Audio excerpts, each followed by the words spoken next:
لو الحكاية فيها فيتو.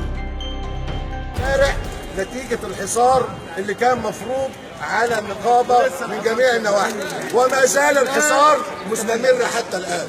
احنا بكل بساطة شايفين ان الوضع الحالي حتى وزير الداخلية بالنسبة لنا هو بلطجي، واللي بينفذه حاليا هو أوامر سياسية وليست أوامر أمنية.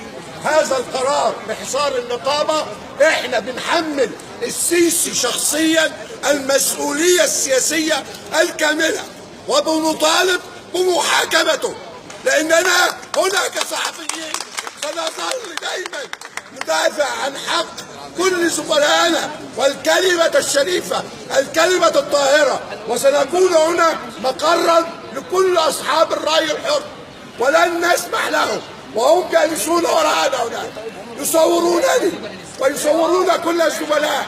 لن نترككم، سنحاسبكم على كل ما ارتكبتوه من جرائم بالامس في حق كل الزملاء الصحفيين وكل المواطنين الشرفاء الذين حاولوا ان ياتوا هنا ليعبروا عن رايهم بطريقه سلميه ضد من يفرطون في ارض الوطن.